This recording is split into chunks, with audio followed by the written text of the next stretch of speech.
महादेव एक गरीब बूढ़ा मछुआरा था। उसके परिवार में उसकी बूढ़ी पत्नी सती के अलावा और कोई नहीं था। आज 3 दिन से सती बुखार से तप रही थी। महादेव के पास इतना पैसा भी नहीं था कि वो उसका इलाज करवा सके। उस दिन वो सुबह जल्दी उठ गया। एक बार उसने सती के सिर पर हाथ रखा। उसे अभी भी बुखार था। उसने अपना मछली पकड़ने वाला जाल और बाल्टी उठाई और नदी पर मछली पकड़ने चल दिया। नदी के किनारे पहुंचकर उसने अपना जाल डाल दिया और मछली के फंसने का इंतजार करने लगा। वहां एक और मछुआरा छगन भी अपनी नाव पर बीच नदी में मछली मार रहा था। महादेव को देखकर छगन बोला, अरे बाबा, किनारे बैठने से बड़ी मछली नहीं मिलेगी। नदी के थोड़ा अंदर आओ तो हो सकता है कि कोई बड़ी मछली फंस जाए। है? नहीं बेटा, ना तो मेरे पास नाव है और न शरीर में ताकत जो मैं नदी में जाकर मछली पकड़ सकूं। अब सब कुछ भगवान के ऊपर है। उन्होंने चाहा तो मुझे बड़ी मछली जरूर मिलेगी। छगन ताने मारता हुआ बोला, तो फिर बैठे रहो घाट को पकड़ के। भगवान तुम्हारे लिए लाल परी मछली भेजेंगे। लाल परी एक बहुत ही नायाब मछली होती है जिसकी कीमत लाखों में होती है। ऐसी मछली किसी भाग्यवान को ही मिलती है। एक बार जिसे लाल परी मिल जाती है उसकी किस्मत ही चमक जाती है। खैर, महादेव ने छगन की बातों पर कोई ध्यान नहीं दिया और काफी देर इंतजार करने के बाद अपना जाल खींचा। उसका जाल भारी लग रहा था। लगता है कोई बड़ी मछली फंसी है। मगर जैसे ही उसने जाल बाहर खींचा उसका सारा जोश ठंडा पड़ गया। जाल में मछली तो क्या, एक घोंघा भी नहीं फंसा था।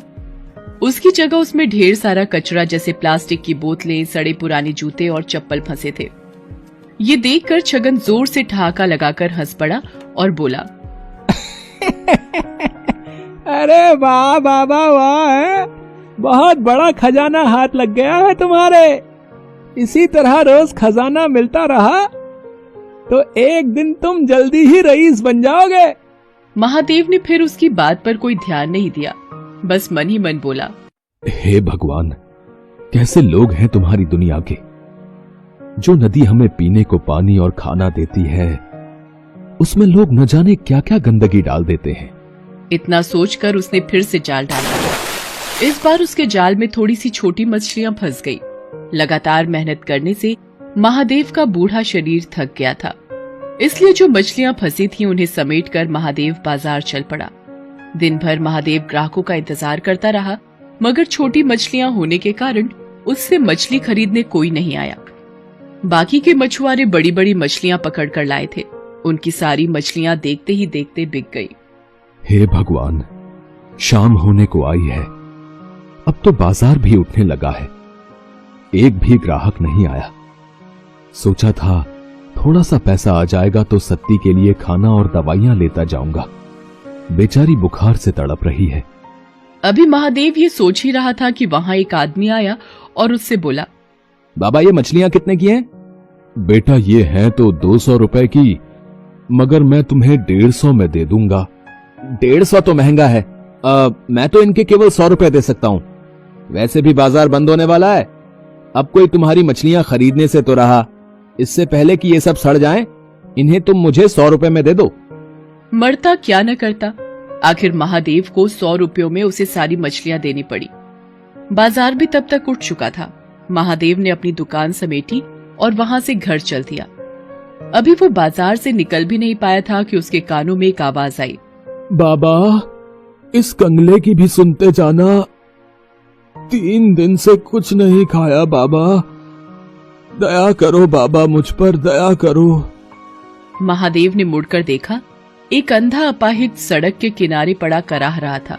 उसकी दोनों आंखें खराब थीं और दोनों पैर भी बेजान थे, जैसे 2 सूखे डंठल हों। महादेव को उस पर दया आ गई। उसने अपनी फटी हुई चादर उस अपाहिज को ओढ़ा दी और पास की एक दुकान से थोड़ा सा खाने का सामान लाकर उस अपाहिज को देता हुआ बोला, अब लो, खा लो। तुमने मुझ अपाहिज पर इतनी दया दिखाई। तुम कौन हो बाबा? महादेव उसे अपने बारे में बताता है। तब अपाहिज अपनी झोली से कुछ दाने निकालकर उसे देते हुए कहता है, तुमने बिना किसी स्वार्थ के एक कंगले की मदद की है बाबा। भगवान तुम्हें इसका फल जरूर देगा। लो ये दाने रख लो। कल जाल डालने से पहले इन दानों को नदी में छिड़क देना। महादेव ने दाने लेकर अपने पास रखे और अपनी फटी चादर उस अपाहिज को अच्छी तरह उड़ाकर वहां से घर चलाया। घर पहुंचने पर उसने देखा कि सती की तबीयत अब कुछ ठीक थी। ये देखकर महादेव को थोड़ी राहत मिली। उसने खाना बनाना शुरू किया। उसने अपने लिए थोड़ी सी मछलियां बचाकर रखी थी। उन मछलियों के साथ उसने आज खरीदे हुए थोड़े से चावल और आलू बनाए और सती को खिलाया। सती को खिलाकर सुलाने के बाद जैसे ही वो खाने बैठा, तभी वहाँ गांव का कुत्ता कालू आ गया। कालू को देखते ही महादेव के चेहरे पर मुस्कान तैर गई। वो कालू को पुचकारते हुए बोला, क्यों कालू बेटा, भूख लगी है? ठहर, अभी तुझे खाना देता हूँ। इसके बाद महादेव ने अपने बचे हुए खाने में से एक हिस्सा कालू के सामने डाल दिया। एक अरसे से महादेव ऐसा ही करता रहा था। वो जब भी खाने बैठता तब कालू वहाँ आता और महादेव कालू के साथ मिलावट कर खाना खाता। खाना खाकर कालू वहाँ से चला गया और महादेव भी भगवान का नाम लेकर सो गया। अगली सुबह वो फिर अपना जाल लेकर मछली पकड़ने चल दिया। नदी किनारे पहुंचकर उसे उन दानों की याद आई जो कल अपाहिज ने उसे दिए थे। उसने उन दानों को नदी में बिखेर दिया और फिर वहां अपना जाल डाल दिया। अभी थोड़ी ही देर हुए थे कि अचानक लगा जैसे जाल में कोई भारी चीज फंसी है। महादेव जाल को खींचने लगा, मगर बूढ़ा होने के कारण उससे जाल खींचा नहीं जा रहा था। जैसे तैसे काफी देर की मेहनत के बाद उसने जाल बाहर निकाला। जाल को देखते ही उसकी आंखें चौंधी आ गई। जाल में एक बड़ी सी लाल परी मछली फंसी थी। छगन मछुआरा भी ये सब देख रहा था। लाल परी को देखते ही उसकी आंखें आश्चर्य से फट पड़ी। उसने मन ही मन सोचा, अरे बाप रे, इतनी बड़ी लाल परी है? अगर ये मुझे मिल जाए तो हफ्ते भर की कमाई एक ही दिन में हो जाए। इस बुढ़े से किसी भी तरह ये मछली छीन लेनी चाहिए। उधर छगन की दुष्टता से अनजान महादेव किसी तरह उस मछली को उठाकर वहां से जा रहा था। तभी उसे एक तेज धक्का लगा और वो बुरी तरह जमीन पर गिर पड़ा। मछली भी उसके हाथ से छूट गई। उसे छगन ने धक्का दिया था। उसके गिरते ही छगन तेजी से लाल परी को उठाकर भागा। महादेव चिल्लाया, अरे अरे, चोर चोर, पकड़ो पकड़ो, वो मेरी मछली लेकर भागा जा रहा है, कोई पकड़ो उसे। मगर वहां कोई भी नहीं था जो महादेव की पुकार सुनता। लेकिन अगले ही पल ना जाने कालू वहां कैसे आ गया और भागते हुए छगन पर टूट पड़ा। उसने कई जगह छगन को काट खाया। छगन दर्द से चिल्ला उठा। उसका चिल्लाना सुनकर आसपास के रहने वाले लोग वहां भागे आए। इतने सारे लोगों के सामने अपनी पोल खुलने के डर से छगन लाल परी को वहीं छोड़कर भाग गया। तब तक महादेव भी वहां पहुंच गया। लोगों ने उस मछली को महादेव को सौंप दिया। मछली बहुत बड़ी है, इसे काटकर इसका थोड़ा सा हिस्सा मैं अपने लिए भी रख लूं तो भी बाकी हिस्सों की बाजार में अच्छी कीमत मिल जाएगी मुझे। ये सोचकर महादेव मछली को घर लाया और जैसे ही उसने उस मछली को काटा, उसके पेट से नींबू के आकार और सुर्ख लाल रंग का माणिक पत्थर रूबी निकला। माणिक को देखते ही महादेव की आंखें चौंधी आ गई। हे भगवान, इतना बड़ा माणिक पत्थर, इसकी कीमत तो लाखों में होगी। इसे पाकर तो मुझे सारी जिंदगी कोई काम करने की जरूरत नहीं पड़ेगी। ये जरूर उस अपाहिज के दिए हुए दानों का ही कमाल है। इस माणिक का एक हिस्सा उसका भी है। ये सोचकर महादेव उसी जगह पहुंचा जहां उसे वो अपाहिज मिला था, मगर अब वहां कोई नहीं था। वहां बस महादेव की फटी हुई चादर ही पड़ी थी। लोगों से पूछने पर पता चला कि उन्होंने वहां किसी अपाहिज को पहले कभी नहीं देखा है। तो वो कौन था? क्या स्वयं भगवान मेरी मदद को आए थे और मेरे नसीब को चमका दिया? इस घटना के बाद महादेव की जैसे काया ही पलट गई। अब उसके जीवन में किसी चीज की कोई कमी न रही। वो अपनी पत्नी सती और कुत्ते कालू के साथ सुखपूर्वक जीवन बिताने लगा। साथ ही साथ दिल खोलकर दीन दुखियों की मदद भी करने लगा। ना जाने किसी दिन दुखी के भेष में कौन मिल जाए। एक बार नारद मुनि के मन में एक प्रश्न उठा, तो वो उसका उत्तर जानने के लिए ब्रह्मा जी के पास जाते हैं। प्रणाम ब्रह्मा जी। आओ नारद, कैसे आना हुआ? नारायण नारायण। ब्रह्मदेव, मैं आज आपके पास एक प्रश्न पूछने आया हूँ। क्या नसीब का भी कोई खेल होता है? क्या मनुष्य के नसीब का भी कोई महत्व होता है? बिल्कुल देवर्षि नारद, मनुष्य का नसीब उसका भूतकाल, वर्तमान काल और भविष्य काल तीनों में ही महत्व रखता है। वो कैसे ब्रह्मदेव? कृपया विस्तार से बताइए। देवर्षि नारद, इसके लिए मैं आपको एक कथा सुनाता हूँ। सोहन नगर में दयानंद नाम के एक बहुत बड़े ज्योतिष रहा करते थे। उनके पास ऐसी विद्या शक्ति थी कि वो सबका भविष्य पढ़कर बता देते थे। एक बार ज्योतिष दयानंद अपने पास आए एक व्यक्ति का हाथ देख रहे थे। तब दयानंद का 8 साल का पुत्र वहीं पास में खड़ा था। व्यक्ति के जाने के बाद वो अपने पिता से बोला, पिताजी, मैं भी अपना नसीब देखना चाहता हूँ। क्या आप मेरा भी भाग्य पढ़कर बता सकते हो? पुत्र गोपाल, अभी तुम बहुत छोटे हो। जब तुम बड़े हो जाओगे तब मैं तुम्हारा भाग्य जरूर बताऊंगा। जाओ, अभी तुम जाकर खेलो। गोपाल के जाने के बाद दयानंद सोचने लगा, कहीं न कहीं गोपाल ने सही बात बोली है। जब मैं सबका भविष्य बता सकता हूं तो क्यों ना अपने बेटे गोपाल का भविष्य भी देख लूं। ज्योतिषी दयानंद आंखें बंद करते हैं और अपने पुत्र गोपाल का आने वाला भविष्य देखने लगते हैं, पर उसे कुछ ऐसा दिखाई देता है जिसे देखकर वो चौंक जाते हैं। अब ये मैंने क्या देख लिया? ऐसा नहीं हो सकता। मेरे इकलौते पुत्र का विवाह एक भिखारी की कन्या के साथ होगा। ये कदापि नहीं हो सकता। मैं ऐसा कभी नहीं होने दूंगा। मैं भाग्य देख सकता हूँ तो मैं भाग्य को बदल भी सकता हूँ। मैं अपने पुत्र का आने वाला नसीब ही बदल दूंगा। उसके पश्चात क्या हुआ ब्रह्मदेव? जब ज्योतिषी दयानंद ने अपने पुत्र का भाग्य देखा तो वो एक पल भी बिना देर किए उस गरीब के घर पहुंचा। दयानंद जानता था कि उस गरीब मजदूर के घर पहले ही 5 कन्याओं का जन्म हो चुका है और अब एक और कन्या ने जन्म लिया है। मैंने आपको पहचाना नहीं। आप कौन हैं? तुम मुझे नहीं जानते, पर मैं तुम्हें अच्छी तरह जानता हूँ। तुम बहुत दुखी और लाचार हो। आप बिल्कुल सही कह रहे हैं। मेरे घर में पहले ही 5 बच्चे थे, अब एक और कन्या ने जन्म लिया है। मैं अपने बच्चों का पालन पोषण कैसे करूं, इसी दुविधा में हूँ। मैं अकेला कितना कमा लूंगा। अगर मुझे किसी की मदद मिल जाती तो बड़ा उपकार होता। इसीलिए मैं तुम्हारे पास आया हूँ।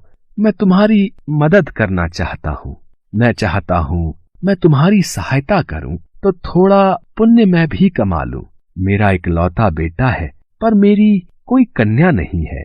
इसलिए मैं तुम्हारी कन्या को गोद लेना चाहता हूँ, जिससे तुम्हारी परेशानी भी हल हो जाएगी और मेरी भी।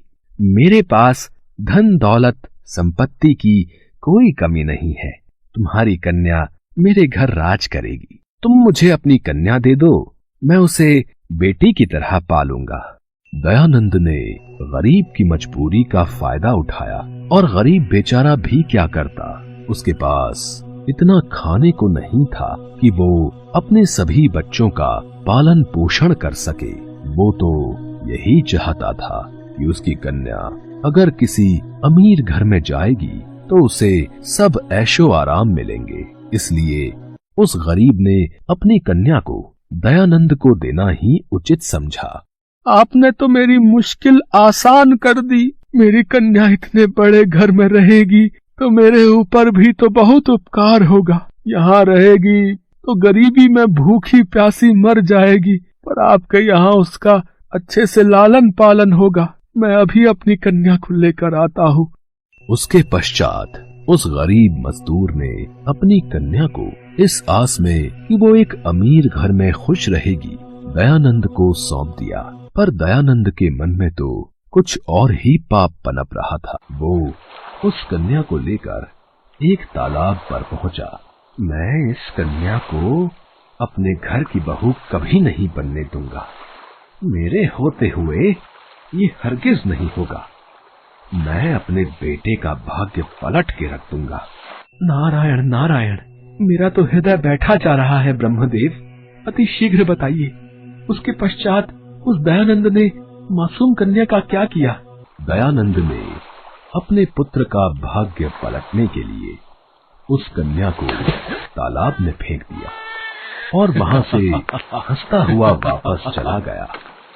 पर ये कहावत भी सही है कि जिसको राखे साइयां मार सके न कोई। उस तालाब में कमल के पुष्प थे, उन्हीं में से एक कमल का पुष्प तालाब में बह रहा था। कन्या तैरती हुई उस पुष्प के ऊपर आ जाती है और पुष्प के साथ ही बहने लगती है। तभी तालाब में एक मछुआरा मछलियां पकड़ने आता है। अरे ये कमल के फूल के ऊपर क्या है? इतना छोटा बच्चा, ये किसने बेरहमी से इस तालाब में फेंक दिया? ये तो रो रहा है, मैं इसे घर ले जाता हूँ। पता नहीं कैसे माता पिता हैं जो अपने बच्चों को पैदा करके फेंक देते हैं। इतना सुंदर और मासूम बच्चा है, इसे घर ले जाता हूँ। भगवान, मेरी भी कोई संतान नहीं है, इसे आपका आशीर्वाद समझकर मैं ही इसे पाल पोस कर बड़ा करूंगा। और फिर वो मछुआरा उस बच्चे को अपने घर ले जाता है। ऐसे ही समय करवट लेता है और 20 साल बीत जाते हैं। दयानंद का पुत्र गोपाल अब बड़ा हो गया था। चलते चलते प्यास लग रही है, प्यास से गला भी सूख रहा है। वो सामने झोपड़ी दिखाई दे रही है, एक बार वहां चलकर पूछता हूँ, शायद पीने का पानी मिल जाए। सुनिए, कोई है? जी कहिए, मैं आपकी क्या सेवा कर सकती हूँ? कितनी सुंदर कन्या है, इसके चेहरे से तो मेरी नजरें ही नहीं हट रही हैं। बोलिए, क्या चाहिए? जी, मुझे पीने का थोड़ा पानी मिल सकता है? आप यहीं रुकिए, मैं अभी पानी लेकर आती हूँ। आपका नाम क्या है? जी, मेरा नाम सुनंदा है। सुनंदा, अगर तुम मेरी एक बात का बुरा ना मानो तो एक ही नजर में मानो मुझे तुमसे प्रेम हो गया है। अगर तुम चाहो तो मैं तुम्हें पत्नी का दर्जा देकर तुमसे विवाह करना चाहता हूँ। पर बेटा, हम लोग तो बहुत गरीब हैं। तुम मेरी कन्या के साथ विवाह करोगे तो तुम्हारे परिवार वालों को कोई आपत्ति तो नहीं होगी ना? मैं आपके आशीर्वाद से इसी समय विवाह करके सुनंदा को अपनी पत्नी बनाकर ले जाऊंगा। मेरे होते हुए सुनंदा को किसी बात की कोई तकलीफ नहीं होगी। और फिर मछुआरे ने अपनी कन्या का विवाह गोपाल के साथ कर दिया। जब सुनंदा को लेकर घर पहुंचा तो दयानंद उसे देखकर बहुत गुस्से में आ गया। गोपाल, तू विवाह करके आ गया और ये किससे ले आया है? इस लड़की के परिवार के बारे में कुछ भी अता पता किए बिना तूने इतना बड़ा कदम कैसे उठा लिया? पिताजी, सुनंदा के पिताजी ने मुझे विवाह से पूर्व सब कुछ सच सच बता दिया था। इनकी यही बात मुझे बहुत पसंद आई। मैं कुछ समझा नहीं, तुम कहना क्या चाहते हो? आखिर ये लड़की है कौन? मेरे पिताजी एक मछुआरे हैं जिन्होंने मुझे पाल पोस कर बड़ा किया। आज से 20 साल पहले मैं उन्हें एक तालाब में सफेद कपड़े में कमल के फूल पर तैरती हुई मिली थी। उसके पश्चात उन्होंने मेरी जान बचाई और मुझे अपनी बेटी बनाकर मेरा पालन पोषण किया। ये लड़की क्या कह रही है? ये तो वही लड़की है जिसे आज से 20 साल पहले मैंने ही सफेद कपड़े में लपेटकर तालाब में फेंका था। सर्वनाश, ये सब क्या हो गया? पर अभी भी मेरे पास समय है, मैं इसे जान से मार दूंगा, फिर तो भाग्य पलट सकता हूं। दयानंद के मन में एक बार पाप युक्ति फिर से जन्म लेती है। दोपहर के वक्त जब गोपाल काम पर गया होता है तो पीछे से सुनंदा घर पर अकेली होती है। यही मौका है इससे पीछा छुड़ाने का। सुनंदा कक्ष में सो रही है, ये सांप इसके कक्ष में छोड़ देता हूं। सांप इसे काटेगा तो ये मृत्यु को प्राप्त हो जाएगी और इसके मरने के पश्चात मेरे पुत्र का किसी अच्छे घर में विवाह कर दूंगा। सांप को पिटारे में से निकाल लेता हूं। नारायण नारायण। फिर क्या हुआ ब्रह्मदेव? क्या दयानंद की ये कुटिल युक्ति काम कर गई? क्या सांप ने सुनंदा को काट लिया और वो मृत्यु को प्राप्त हो गई? देवर्षि नारद, आप जानते हैं, यदि कोई व्यक्ति पाप कर्म करने लगता है तो उसका पाप कर्म उसी पर भारी पड़ जाता है। जैसे ही दयानंद ने पिटारे में से सांप को बाहर निकाला, सांप ने दयानंद के हाथ पर डंक मार दिया और दयानंद दर्द से कराहने लगा। अरे कोई बचाओ, मुझे सांप ने काट लिया, कोई मेरी रक्षा करो। ये तो पिताजी की आवाज है। अरे इनको तो सांप ने काट लिया। घबराइए मत पिताजी, आपको कुछ नहीं होगा, मैं आपको बचाऊंगी। सुनंदा ने अपनी जान की परवाह किए बिना दयानंद के हाथ से सांप का सारा जहर चूस कर निकाल दिया। इतनी देर में गोपाल भी घर आ जाता है और वो वैद्य को बुलाता है। कुछ देर बाद दयानंद को जब होश आता है, दयानंद जी, आपको भगवान का शुक्रगुजार होना चाहिए कि उन्होंने आपको इतनी होनहार बहू दी। आज इसी की वजह से आपकी जान बच पाई है। आपकी बहू सुनंदा ने आपके हाथ से सांप का सारा जहर निकाल दिया। जिस लड़की को मैं सदैव मारने के प्रयास में लगा रहता था, आज उसी ने मेरी जान बचाई। भगवान, मुझे क्षमा कर देना। मेरे भाग्य में इतनी अच्छी बहू लिखी थी और मैं इसी अच्छे भाग्य को पलटने जा रहा था। बहू, मुझे क्षमा कर दो। मैंने तुम्हारे साथ बहुत बुरा बर्ताव किया। तुम दोनों सदा खुश रहो मेरे बच्चों। दयानंद को अपनी गलती का एहसास हो गया और उसने अपने बेटा बहू को आशीर्वाद देते हुए खुशी खुशी अपना लिया।